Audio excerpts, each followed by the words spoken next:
കഷ്ണങ്ങൾ ഇടയ്ക്കൊക്കെ കടിക്കും. ഉണങ്ങിയത് കടിക്കുമ്പോൾ ഒരു സുഖമുണ്ട്.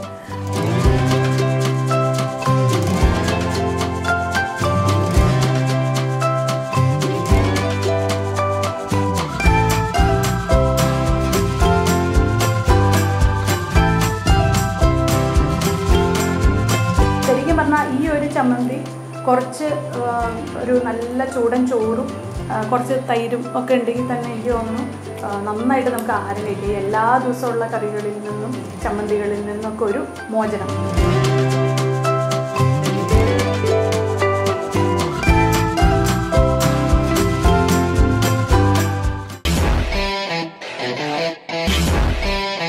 നമസ്കാരം.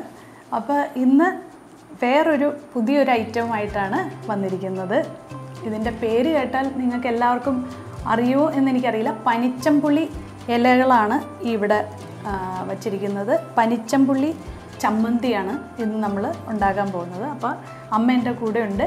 അപ്പോൾ എങ്ങനെയാണ് ഇത് പനിച്ചംപുള്ളിയൊക്കെ നമ്മളെ സംബന്ധിച്ച് ഇതൊരു പുതിയ സംഭവമാണിത്. അപ്പോൾ എന്താണ് ഇത്, എവിടെയാണ് കാണുന്നത് ഒക്കെ ഒന്ന് പറയാമോ? ഇത് നാട്ടുമ്പുറങ്ങളിൽ ഈ കാടുകളിലും ഒക്കെ വളർന്നു വരുന്നൊരു ഇലയാണ്. ഇതിന് കഴിക്കുമ്പോൾ ഈ പുളിയുണ്ട്, അതുപോലെ തന്നെ മുള്ളിൻ്റെ ഒരു ചെറിയ മുള്ളുണ്ട്. പക്ഷെ ഇതങ്ങോട്ട് അരച്ചാൽ ഇതൊന്നുമില്ല, നല്ല പുളി തന്നെയാണ്. കടിച്ചു നോക്കിയാൽ ഇതിന് പുളിയാണ്. പുളിയില്ലേ, നല്ല പുളിയുണ്ട്. ഇത് ശരിക്കും നമ്മളുടെ മറ്റേ പുളിയില, ആ പുളിയിലയുടെ സെയിം പുളി ഇതിനകത്തുണ്ട്. അപ്പോൾ ഈ പുളി നേരിട്ടല്ല നമ്മൾ ചമ്മന്തി കഴിക്കണം, ചുട്ടെടുത്തിട്ടാണ്. അപ്പോൾ അതെങ്ങനെയാണെന്നുള്ളത് നമുക്ക് നോക്കിയാലോ.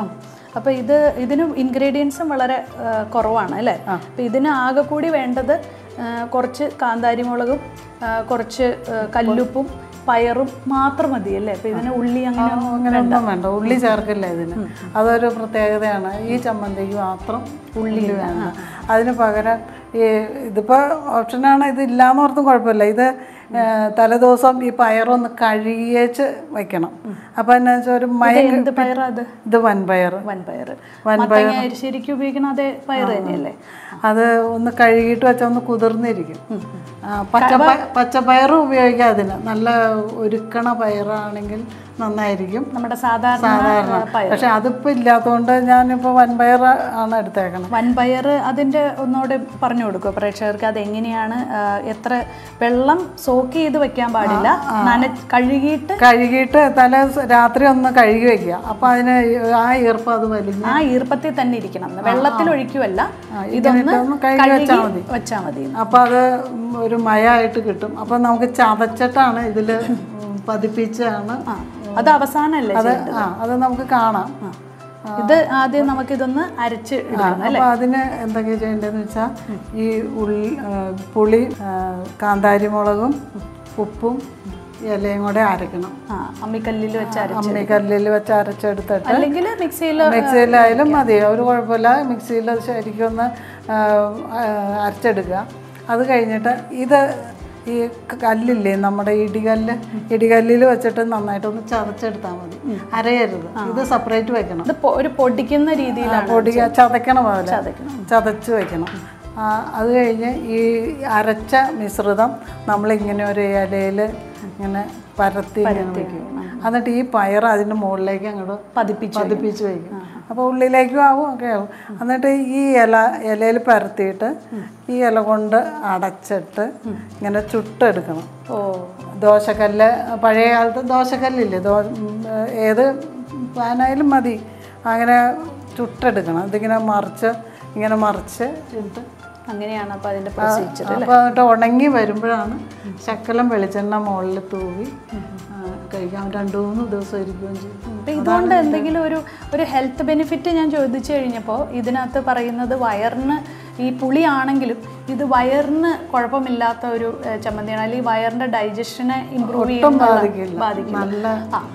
വയറിന് കുറച്ചും കൂടെ ഫ്രണ്ട്ലി ആയിട്ടുള്ള ഒരു ചമ്മന്തിയാണ്. അത് മാത്രമാണ് ഇതിനെപ്പറ്റി നമ്മളൊരു കണ്ടുപിടിച്ചൊരു കാര്യം. പിന്നെ അത് കൂടാതെ ഈ പറഞ്ഞ പോലെ വേറെ എന്തെങ്കിലും അസുഖങ്ങൾക്ക് എന്തെങ്കിലും ഉപയോഗിച്ചിട്ടും മുത്തശ്ശിമാർ ആരെങ്കിലും പറഞ്ഞ അങ്ങനെയുള്ള കാര്യങ്ങൾ അമ്മ ഇങ്ങനെ പറയും, ഇത് പുളിയില ചമ്മന്തി ഈ ചമ്മന്തി കൂട്ടാണ് നല്ലത്, മറ്റേ പുളിയുടെ ഇലയേക്കായാലും നല്ലത് ഇതാണെന്ന് പറയുന്നുണ്ടായിരുന്നു. അപ്പോൾ ഇത് പുളിയുള്ള ഒരു പുളിരസമാണല്ലോ ഈ ഇലയിൽ. അപ്പം എനിക്ക് തോന്നുന്നത് വാട്ടി കഴിയുമ്പോൾ അതിൻ്റെ ദോഷം തീരും, നല്ലതാവും എന്നാണ് പറഞ്ഞത്. ആ ചുട്ടെടുക്കുകയാണല്ലോ നമ്മൾ ചെയ്യണത്. പച്ചക്ക് ഇത് കഴിക്കില്ല, മറ്റേ പുളിയെല്ലാം പച്ചക്ക് കഴിക്കും. നമ്മുടെ സാധാ പുളി ഉണ്ടാവണം. അല്ല, ഇത് പച്ചക്ക് കഴിക്കാനും പറ്റില്ല, ഇതിനകത്ത് മുഴുവൻ മുള്ളാണ്. അല്ല, അരച്ചിട്ട് ഈ മുള്ളൊന്നും ഇല്ല. അപ്പോൾ അരച്ചു കഴിയുമ്പോൾ എല്ലാം നല്ലതായിട്ടിരിക്കും. എന്നാലും പച്ചക്ക് കൂട്ടാറില്ല. അല്ല, ഞാൻ പറയുമായിരുന്നു ഇത് പച്ചക്ക് കഴിക്കാനും പറ്റില്ലല്ലോ അല്ലെങ്കിൽ. അപ്പോൾ പുളിയിൽ വെച്ച് നോക്കുമ്പോൾ ഇതാണ് ഒരു നല്ല ഹെൽത്തി പുളിയില എന്നാണ് പറയുന്നത്. അപ്പോൾ ഇതിൻ്റെ ഒരു ഷേപ്പും കാര്യങ്ങളും ഒക്കെ ഒന്ന് നിങ്ങൾക്ക് നോക്കാം. അതിനുശേഷം നമ്മൾ ചമ്മന്തി. നാട്ടിൻപുറങ്ങളിൽ ഇതിന് വേറെ സ്ഥലത്തൊക്കെ എന്ത് പേരാ പറയണേന്നറിയില്ല. പനിച്ചമ്പുളി എന്നാണ് നമ്മുടെ അടുത്തൊക്കെ പറഞ്ഞ് കേട്ടായിരുന്നു. എറണാകുളം ജില്ലയിൽ ഇതിന് പനിച്ചമ്പുളി എന്നാണ് പേര്. അപ്പോൾ ഇതാണ് ഇതിൻ്റെ ഒരു ഷേപ്പ്. ഒരു ഏകദേശം നല്ലൊരു സ്റ്റാർ ഷേപ്പ് പോലത്തെ ഒരു ഷേപ്പാണ് ഇത് വരുന്നത്. അപ്പോൾ നമുക്ക് പറിച്ചെടുക്കാൻ ഒത്തിരി ബുദ്ധിമുട്ടുണ്ട്, മുള്ളുണ്ട് ശരിക്കും. ആ തണ്ടയിൽ, ഈ ഇല വരണ തണ്ടയിലൊക്കെ നല്ല മുള്ളാണ്. പക്ഷേ അത് പറിച്ചെടുത്ത് ചുട്ട ചമ്മന്തിക്ക് നല്ല ടേസ്റ്റ് ആയതുകൊണ്ട് കഷ്ടപ്പെട്ട് നമ്മളത് പറിച്ചെടുക്കും. എന്തായാലും അപ്പം നമുക്ക് നമ്മളുടെ ഈ ചമ്മന്തി അരയ്ക്കുന്നതിലേക്ക് കടക്കാം. ഇത് ഒന്നും അറിയുമ്പോഴത്തേ ഇല്ല, ശക്കല ഉണ്ടാവുള്ളൂ.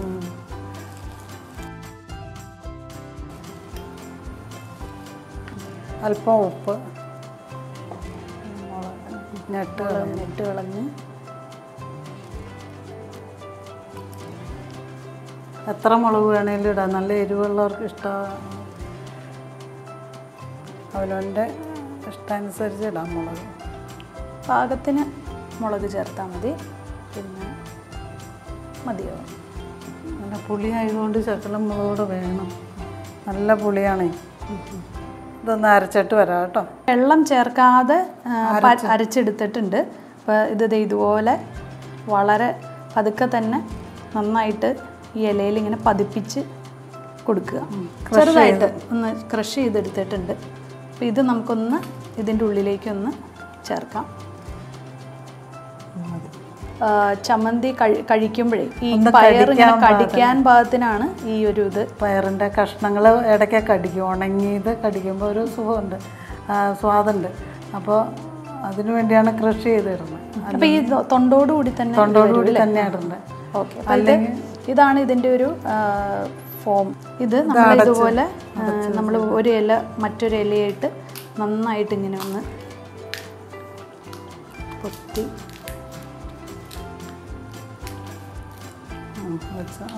ഇത്ര മതി. ഇപ്പോൾ ഇതുപോലെ ഒരു 2 സെപ്പറേറ്റ് ആയിട്ടുള്ള ഇലകൾ പരസ്പരം ഇങ്ങനെ യോജിപ്പിച്ച് വെച്ചിട്ടേ ഉള്ളൂ, അല്ലാതെ ഇതുമായിട്ട് യാതൊരു ബന്ധവും ഇതിന്. ഓക്കെ, അങ്ങനെ വളരെ ചൂടുള്ള ദോശക്കല്ല്, പഴയ ദോശക്കല്ലില്ലേ, അതിലേക്ക് വെച്ചിട്ട് അടി ചൂടാവണവരെ നന്നായിട്ട് ചൂടാവുമ്പോൾ മറിച്ചിടണം. അതൊക്കെ നമുക്ക് നമ്മൾ ചെറുതായിട്ടൊന്ന് വെളിച്ചെണ്ണ ഒന്ന് ഇത് ചെയ്ത് കൊടുത്തിട്ടുണ്ട്, ഒന്ന് സ്പ്രെഡ് ചെയ്തിട്ടുണ്ട്. നമ്മൾ ആ ഇല നേരത്തെ പരത്തിയതിൽ നിന്ന്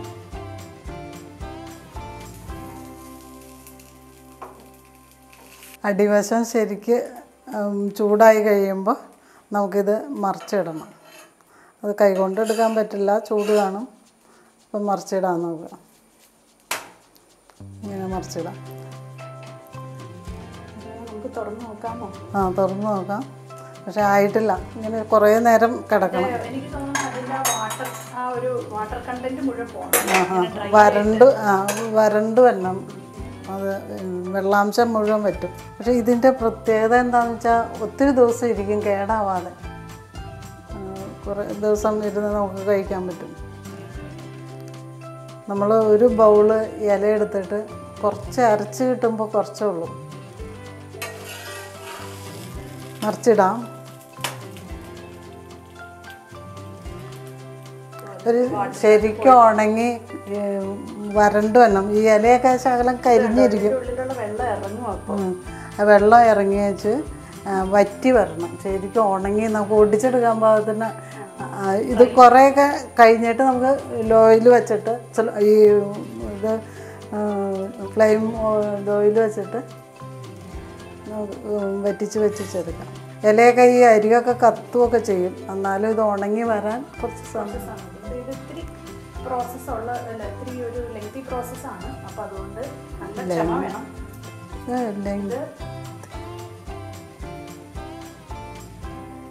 ഭയങ്കരമായിട്ട് കരിഞ്ഞു പോയോ ഇത്? ഇല്ലല്ലോ, ഇല മാത്രമേ കരിഞ്ഞുള്ളൂ. ഓ ഓക്കെ ഓക്കെ. ഇത് നല്ല ഇതായിട്ട് വരും. ഇതിനി എന്താ ചെയ്യേണ്ടതെന്ന് വെച്ചാൽ ഈ കല്ലേ തന്നെ ഇട്ടേക്കും. ഓഫാക്കിയാൽ ഇരുമ്പിന്റെ ദോശക്കല്ലല്ലേ, ആ ചൂട് കുറേ നേരം നിൽക്കും. അപ്പൊ ഇത് നന്നായിട്ട് ഉണങ്ങി പക്ഷെ ഇതിങ്ങനെ തന്നെയാണ് ഇതിന്റെ ഫോം എന്നാണ് എന്തായാലും കാണുന്നവർക്ക്. ഇല കരിയണ ഇതാണ് വരുന്നത്. ഇത് കരിഞ്ഞിട്ടില്ല, അത് ചുട്ട് നല്ല. ഇല്ല കേട്ടോ, ചമ്മന്തി ഒട്ടും കരിഞ്ഞിട്ടില്ല. എനിക്ക് തന്നെ ഒരു സംശയം തോന്നിയായിരുന്നു അത് കരിഞ്ഞോന്ന്. ഈ ഇല കണ്ടു കഴിഞ്ഞാൽ നമ്മൾ കംപ്ലീറ്റ് പോയി എന്ന് നമ്മൾ വിചാരിക്കും. പക്ഷെ ഇത് ഇങ്ങനെയാണ് ഇതിൻ്റെ പ്രൊസീജിയർ. അപ്പോൾ ഇതിങ്ങനെ അടച്ച് തന്നെ നമ്മൾ വെക്കും. കുറേ നേരം കഴിയുമ്പോൾ കുറച്ചുകൂടെ ഇതൊന്നുകൂടെ കട്ടിയായിട്ട്. ഇപ്പോഴും ഇത് ഞാനിപ്പോൾ ഒന്ന് ടേസ്റ്റ് ചെയ്ത് നോക്കി. ഇപ്പോഴും അതിൻ്റെ ആ ഒരു വെള്ളാംശം അതിനകത്തുനിന്ന് പോയിട്ടില്ല ശരിക്കും. അപ്പോൾ ഇനിയും ഇത് ഡ്രൈ ആവാനുണ്ട്. കണ്ടോ, ഇതിൻ്റെ ഉള്ളിൽ നോക്കൂ, ഇത് കണ്ടോ, ആ വെള്ളം ഇപ്പോഴും അതിനകത്ത് നിൽക്കുന്നുണ്ട്. അപ്പോൾ ആ ദോശക്കല്ലിൻ്റെ ചൂടാറണ വരെ ഇനി നമുക്കിതിൽ ഇട്ടേക്കാം. ഇത് ഓഫ് ചെയ്യാം അല്ലേ? ഇനി ഓഫ് ചെയ്തിട്ട് ഇത് ഡ്രൈ ആവാനായിട്ട് നമ്മൾ അനുവദിക്കുക. സ്റ്റൗ ഓഫ് ചെയ്ത് വെച്ചു, മറിച്ചിടാം. അപ്പം നമ്മുടെ ഈ ചുട്ട ചമ്മന്തി റെഡി ആയിട്ടുണ്ട്. നമുക്കിതൊന്ന് പതുക്കെ നോക്കാം, ടേസ്റ്റ് ചെയ്യാം. അപ്പോൾ ഇത് കണ്ടോ, ഡ്രൈ പീസസ് പോലെ നമുക്ക് ഇതിൻ്റെ ഉള്ളിൽ നിന്ന് പൊളിച്ചെടുക്കാം. നമുക്കിതൊന്ന് ടേസ്റ്റ് ചെയ്ത് നോക്കാം. ഒരു പയറോടുകൂടി കഴിച്ചു നോക്കാം അല്ലേ? നല്ല പുളിയുണ്ട്, നല്ല എരിവുണ്ട്, ഉപ്പുണ്ട്, എല്ലാ ഇതും ഉണ്ടല്ലേ, മധുരം ഒഴിച്ച്. ആ ഇടയ്ക്ക് ആ പയറ് കടിക്കണ്ടേ, അതിനൊരു സാധാരണ ഗതിയിൽ എനിക്ക് പുളിയുള്ളതിനോട് വലിയ താല്പര്യം ഇല്ല. പക്ഷേ എനിക്ക് ഇതിൻ്റെ ഈ ഒരു ടേസ്റ്റ് എനിക്ക് ഇഷ്ടപ്പെട്ടു. കാരണം വെച്ചാൽ എനിക്ക് ആ ചുട്ട ആ ഒരു സ്വാദ് എനിക്ക് ഇഷ്ടമായതുകൊണ്ട് തന്നെ ആ ഒരു നല്ലൊരു ടേസ്റ്റ് ഇതിനകത്ത് വരുന്നുണ്ട്. ഇതൊക്കെ ശരിക്കും കണ്ടോ, ഈ നല്ല പീസായിട്ടാണ് വരുന്നത് ഇതിനകത്ത്. അപ്പം ഈ ഒരു ഇലയാണല്ലേ ഈ ഒരു പരിവായത്. എല്ലാവർക്കും ഈ ഒരു വെറൈറ്റി സാധനം ഇപ്പം നമ്മൾ എല്ലാ ദിവസവും കഴിച്ച ആഹാരങ്ങൾ മടുത്തിരിക്കുമ്പോൾ ശരിക്കും പറഞ്ഞാൽ ഈ ഒരു ചമ്മന്തി കുറച്ച് ഒരു നല്ല ചൂടൻ ചോറും കുറച്ച് തൈരും ഒക്കെ ഉണ്ടെങ്കിൽ തന്നെ എനിക്ക് തോന്നുന്നു നന്നായിട്ട് നമുക്ക് ആഹാരം കഴിക്കുക. എല്ലാ ദിവസമുള്ള കറികളിൽ നിന്നും ചമ്മന്തികളിൽ നിന്നൊക്കെ ഒരു മോചനം.